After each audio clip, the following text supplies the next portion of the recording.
Thank you so much, Dawn. I am so happy to be here. I have never gotten to spend any time in the Midwest, and it has been fantastic to be here for these few days. I do apologize. I wish I was able to stay after and greet with each of you and spend some time answering questions, but my daughter has her Taekwondo belt testing tonight, so I have to support her or else I will never hear the end of that. So as Dawn said, I'm Dãnia Davy, and I am licensed to practice in the state of North Carolina, but the real work that I do is really advocating on behalf of mostly farmers, family farmers, and their rural communities to make sure that they get the services that they need. So when I was invited to talk this morning and I heard that the theme was the conscience of agriculture, that really meant a lot to me because, as it was said in the beginning of my career happened when so many farmers were losing their land, so many homeowners were losing their homes, and pretty much what started out as a project that I was supposed to be working on around estate planning and succession planning turned into pretty much home foreclosure defense and defense litigation, and trying to keep folks in their homes and in their land. And I had some really trying experiences, as you can imagine. One of my clients died by suicide during that time, so I had to really dig deep and figure out what role can I really play, because being an attorney doesn't really seem like it's enough, even though folks give a lot of respect to my field. It is in its own way very limited, and where I get a lot of inspiration, there are a couple of things. One is my culture that I'm from, and I'm gonna share a little bit about that, but I'm really, it felt like it was echoing when I had it up. Okay, can y'all hear me okay? Okay. So the other source of my inspiration is farmers, because I think that you all are just so amazing in so many ways, and I think it's because you have brilliance that other people don't have. You have hope and faith that you're gonna plant a seed and it's gonna grow to be what you expect it to be and not a different plant or something else that it could be. And so just to have that vision and that hope of keeping our communities sustained and supported, and all of the hard work and blood and sweat and tears. I just was visiting with someone whose family has been on the land for longer than like my brain could calculate the years. And so it's just amazing that the land and the legacy is being kept alive by the next generation. And I'm here to just talk about some of those challenges that we all face, and some of that comes from the history that we inherited. But before I go into some history things, which can get kind of boring, I'm going to start with something that gives me a lot of inspiration. This morning I actually was on the fence about whether or not to share this song with y'all because it's in Caribbean patois, so I wasn't sure if y'all would get it, but I'm going to invite you to stand up, those who are able. If you're not able, I'm going to invite you to get ready to move around a little bit, because my culture has a lot of movement, and this song it's called Family. And I try to use a lyrics video. I'm not sure if it's gonna work, but we'll see. Sorry, there's a...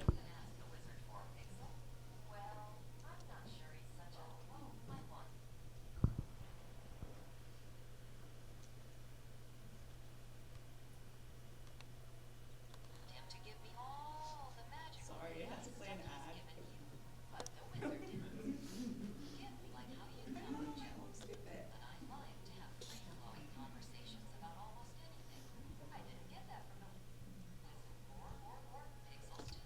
I promise y'all, it worked like without any delays when I tried it before. You're not just standing there, there's a point.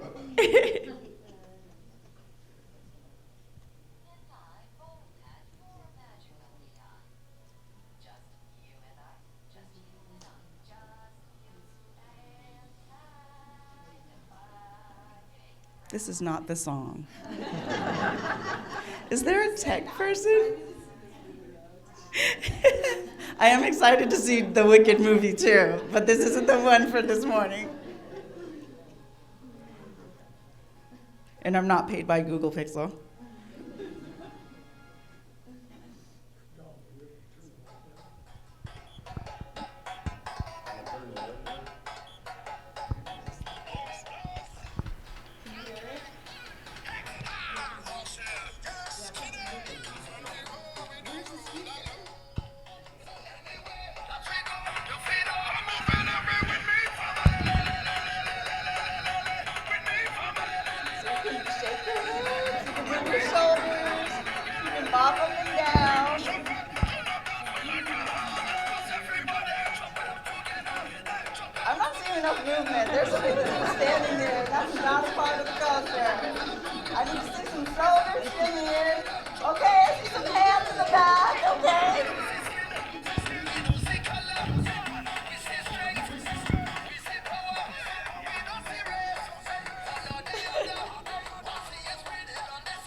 see some movement. Hey, I see some hands in the back. A little bit more. Okay. There's some tight hips in here. I need to see him loosen up. At least give me a little two-step. Come on. You can at least do that. Okay, at least pump your knees. If your hips are too loose. There we go. Is that harder? Okay, the two-step easier. Shoulder shimmy.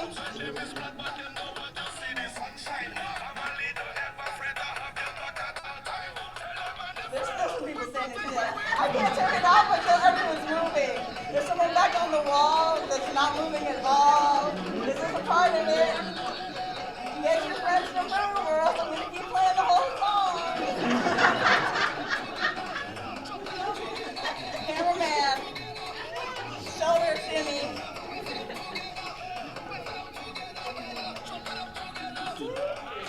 I love it. Okay, I will put you out of your misery. So, thank you so much for indulging me, okay? And every morning, after I put my kiddo on the bus, I work out for about an hour, hour and a half. And a lot of mornings, I do not want to do it. Probably every morning I don't. It's actually really hard for me to get out of bed. Like, actually, I'm a very, very, very sensitive human, and I landed in a very, very, like, insensitive world in many ways. And so mornings are a very, very difficult time of the day for me. And I realized over many years of having that same experience that I have a lot of challenges with depression, which apparently a lot of people do. I just didn't know what that was because I'm originally from the island of Jamaica and my mother is Chinese. So those stereotypes are very much accurate. Like, that is not a culture you want to come from talking about, I think I need to go to therapy or visit with a mental health professional. And so I've had to use my own ways of meditating in the morning just to give myself some energy. So this morning in particular, when I woke up, I thought about that song. It's a part of a tradition of music called soca, which is from the island of Trinidad. And soca is a part of the festival that happens in February, which is similar to what it happens in Mardi Gras, where it was really an act of slave rebellion, where the folks would come together and they would dress in costumes and they would kind of make fun of the colonists in the way that they were embracing and celebrating their African heritage. So the words of the song, it's called Family, and the words of the song are just, I don't see race, I don't see color, I see strength, I see power, because Trinidad in particular is an island that has a mix of about half Indo-Caribbean people, and then the rest are of African ancestry. And so it's a country that they literally share the island, and they come together. And my island, Jamaica, our motto is "Out of many, one people." And so in the Caribbean, there are these concepts that we're one nation. So even though my mother's Chinese, she identifies as Jamaican first. And I think there's some similarity in America where once you're like here, you feel American. And I came during the 80s, so I really didn't get that experience. I came into this country at a time where it was not awesome to be Jamaican. Like right now, I guess we kind of had a moment in the early 2000s with some dance hall music making its way into some communities, but in many ways, I experienced a lot of the things that new Americans experience, right? Like, you hear I don't have an accent. I do have an accent. It's just that I don't use it when I'm in spaces where there aren't people from my culture, because I was, young kids now would say bullied, but I was teased out of having my accent. So no! It may come out. It depends on how comfortable. If y'all make me comfortable enough, you'll hear it. But yes, so my history, my family's history, between Hong Kong and the island of Jamaica, coming to this country, I just loved America so much. as an immigrant coming to this country during the 80s, and I was kind of like beaten into submission of just knowing that I was always kind of gonna be on the outside looking in. I was never gonna get to be like, I'm an American. And I feel like there's almost like a moment of that happening now, in a sense. There are people who are from this country, who live in this country, maybe even some of you might be questioning, like, what does it even mean to be an American anymore? It feels like some of that is in flux. But what I'm excited to talk with you all about today is that we get to decide what that means. We get to be the founders of the new America. But before we can embark on that journey together, we do have to think about how the past and our relationships to the land in particular, given our unique land stories, impacts the ways in which we think about what new America will look like. So I founded a consultancy. It's called Land and Liberation, where I connect people with the natural, financial, and human resources that they need to steward the land they love. My very first, I grew up Seventh-day Adventist, if you've ever heard of that, so a very, very conservative Christian denomination. And I, was in the church probably 7 days a week. But the first time that I had a spiritual, crying my eyes out experience was I was visiting the Redwoods. And if you've ever been there, there's this place called, I think it's called the Chapel. And you go in there and it's just like a round clearing. And the redwoods are the most majestic thing you've ever seen in your whole life. There's these trees are so tall and they're so old and they carry so much brilliance that we can learn from. And I just started bawling my eyes out. My friend that was with me at the time, she was raised as an atheist. And she just could not understand why I was having a spiritual awakening in nature. And what I told her at that time was, when creation happened, if everything was grayscale, we wouldn't know the difference because that would be our normal. Gray, it's oh, look at that shade of gray, how lovely, right? But there's all this color and there's all this beauty in nature, and that's something to celebrate. And we're each something so important to celebrate because each of us has a unique coloring and a unique history and a unique connection to this mycelium that we're all a part of the same ecosystem. So that's the work that I do, is making sure that the folks that are interested in building that work out and stewarding our land in ways that truly support all of the non-human beings have the resources that they need to do that. And I do that through working with foundations, funders, government, public relations, and I do quite a bit of risk management because I am a lawyer, so I got to do boring stuff too. So in terms of the land stories, I think that we get told a very child book story about American history, and because I came here as an immigrant and I was just, I just wanted to be the best American I could be, and I wanted to know everything about America. So I really am a person who reads documents in the Library of Congress. I pull up old English. Old English recollections of the first colonists, and I also look at ancient texts, and because the indigenous peoples, I tried to find the right graphic, but I don't even feel like this is the right one, but I think that we have to figure out what this thing ends up looking like. So I think it's okay that it's an imperfect figure, because what I think is really important is thinking about the lands that we're on. And unfortunately, I haven't had the benefit of spending much time in Kansas and learning from you all the Kansas story, because that matters as well. So I'm going to give kind of generalized historical annotations. I teach a law course at Vermont Law School that's critical race theory. So I look at our Constitution through the framework of the ways in which race has shaped and colored our institutional foundations. And then I study documents through the perspective of the racial dynamics in this country at the time that those were being drafted and how that shapes and influences court rulings. So, nerd alert, You're going to get a deep dive here, but I'll try to not bore you in those details. So we all know we're standing on indigenous lands, but not just lands that were being stewarded by indigenous peoples, the plants, many of the native plants that we have here, the animals that were here. All of those things had a very sacred relationship to one another.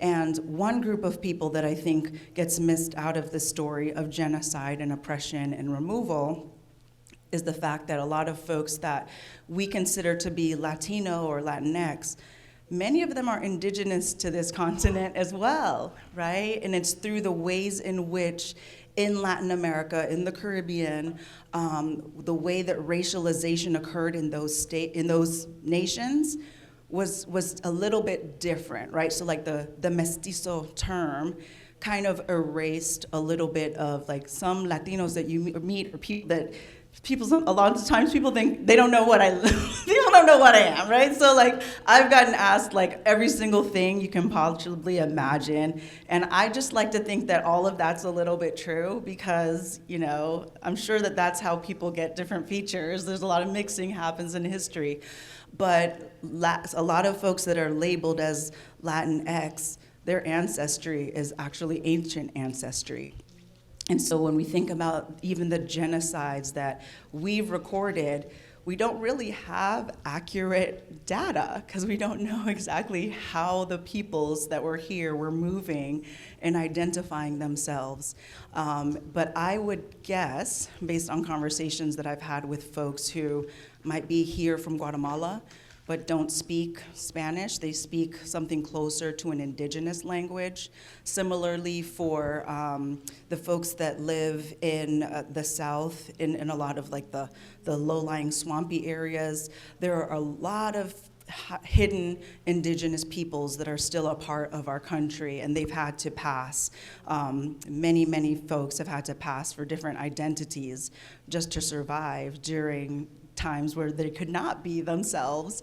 And so we have a very complicated indigenous people story that I just want to invite you all to be curious about and go beyond when you're in spaces doing land acknowledgements. Thinking about, I just found out, I'm from the island of Jamaica, I just found out there are still people that are Arawaks that live in Jamaica, which is our indigenous people. And I was always told growing up that they had been completely eradicated because of genocide.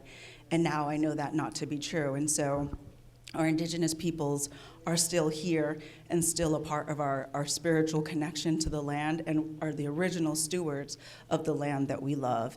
And then I call folks European immigrants. There's probably another word to use there, but I because I relate to the word immigrant, and there's a shared history. Even yesterday, Don shared that his grandfather and I have something in common because, becoming a naturalized citizen in this country is not a straight line. And sometimes there's missing paperwork along the way. And there are actually European Americans that have had that experience as well as an experience that I've had as a new American. But I've looked at some of the records of like the very first folks that came on the very first ships. And one thing that was really interesting to me is there's this document where there were these gentlemen or lords that came expecting to just be in charge of but they didn't really know what they'd be in charge of when they got here.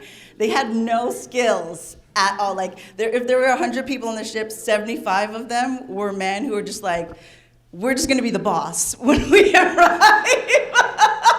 And then there's like a cook, a cobbler, a baker. Like, there's like one of each of the like trades that you would think a civilization would need, and then all these other people who are just unlisted, right? And you may or may not know that they really didn't know how long the trip was going to be, so they ended up like eating like almost all of the food that they packed for this trip. Like, they were like, yeah, we thought it was gonna be like a month and we get there in the spring, so we might be able to like figure stuff out. But it took 5 months. We ate all our food and we got here and we had nothing to start with. Like, we didn't know how to clear the land.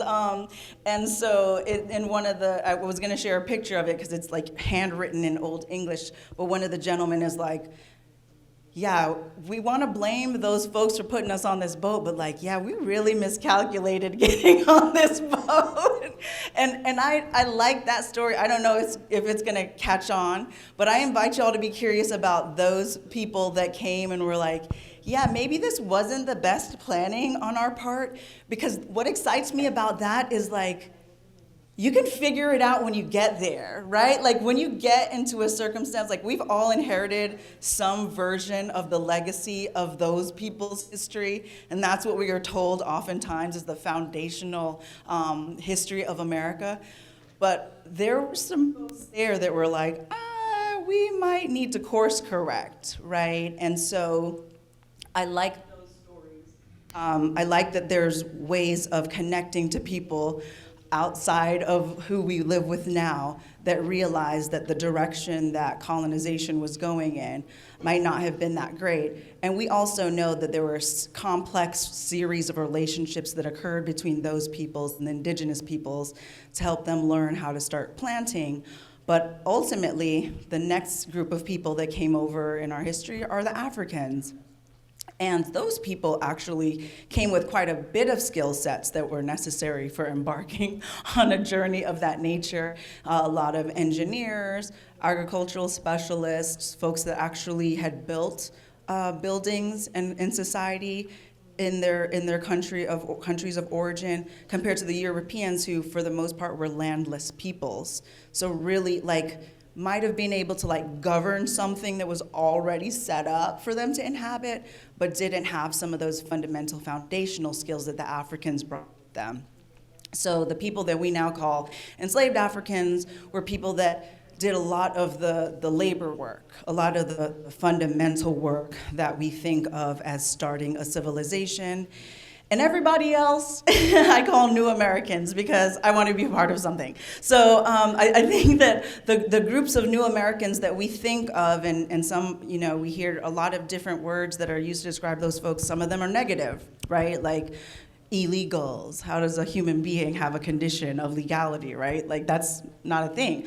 But we know that there are folks who like came to this country because they were professionals, because there's a really high bar to coming into this country, and you have to have like some marketable skills. So some professionals have come along the way, some folks who knew more about agriculture and sciences, folks who had a lot of hope and belief that this was a great place. And then another set of people, probably since the 80s, that are, I would call refugees as a result of American imperialism abroad. So I'm one of those people who in the 70s, America was like, we don't like this communist-y vibe in Jamaica, so we're gonna like make sure that a different prime minister wins. And the way to do that was that the CIA flooded the country with guns. And that gun violence has never ceased in my home of origin, but I'm part of that wave of the 80s that came here because of the instability, the physical lack of safety on my island. So you have all of those people with all different cultures, different traditions, different skill sets, different senses of conscience. Because what's a conscience? It's your internal sensibility of right and wrong. No one can really know, like, the little devil and angel on your shoulders, like, I won't know, like, what those things are saying to you. Like, you might have two devils on your shoulder, I don't know. Like, but I think that our assumption in this current climate is that there's this us, them, and the other people have two devils on their shoulder and we have two angels, right? Like, I feel like that's kind of the vibe. But I want to invite a little bit more curiosity, because everyone in this room, you're geniuses. If you're in any way connected to agriculture, there's no way that you can navigate agriculture without knowing what? Like science, complicated math, running numbers, interacting with the FSA, interacting with the IRS, interacting with customers, interacting with insurance claims, crop insurance, changing climate. Like, these are not simple things. Our government doesn't even have solutions for how we're gonna deal with these things. And now there's AI that's supposedly gonna replace family farmers with machines that are gonna be more efficient. But we have an advantage over technology.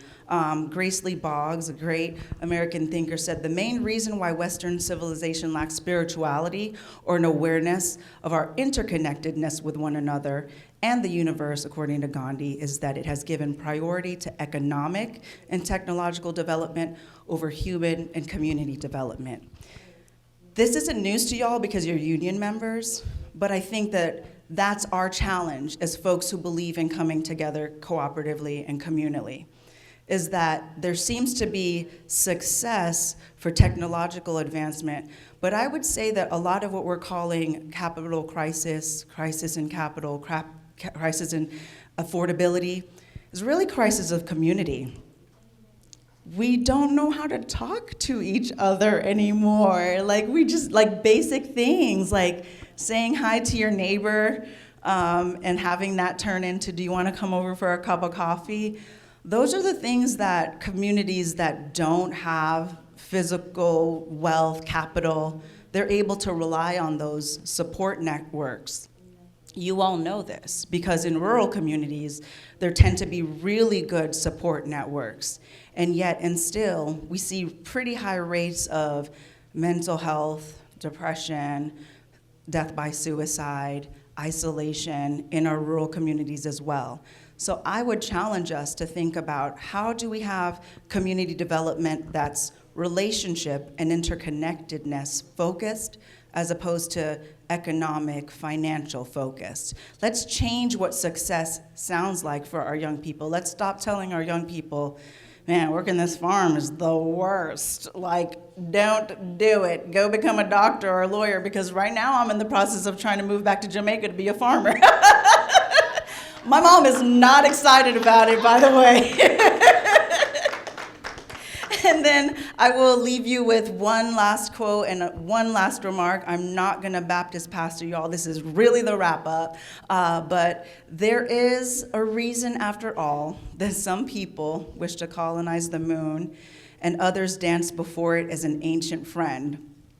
And you can probably tell that I'm like the moon dancer.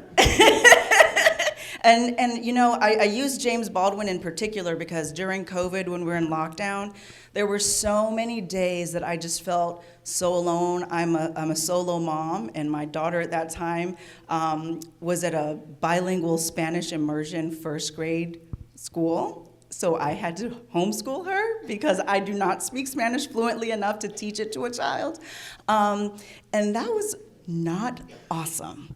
It was very lonely. It was really, really challenging. And sometimes I felt like I was the only person in the whole world who would ever understand the suffering that I was enduring at that moment. And I would turn to books, as nerds do. And James Baldwin was a person that I felt like really captures some of the same challenges that this country just seems to copy and paste into each generation. And it feels like there's missed opportunities. Instead of us writing a new history together, we just want to kind of act like the histories that we've experienced need to be erased. And I don't think there's honor in erasing our histories. I think that facing our histories is really difficult. And I said, like, I go to therapy, right? Because facing history is very challenging. And I'm not saying therapy's for everyone, but I would like to encourage you to, as you think today about the conscience of agriculture, as you think about what's right and wrong, what's right-sized policy, what's right-sized risk management, what's right-sized government intervention in our rural lands and community. I want to invite each and every one of you here today to be a part of the founding of the new America, because I believe in all of you. Like, I saw y'all dancing. So, like, if you can get in here in front of strangers and some friends without alcohol, okay? Because if there was alcohol involved, that would have been a different type of party. But the evidence of my thesis that we have what it takes to govern a new America, we've already revealed it to each other this morning. So I want to thank you so much for what you're going to work on today. I wish I could spend more time with you, but it's been an honor to be invited, and it's been an honor to share this space with you. Thank you.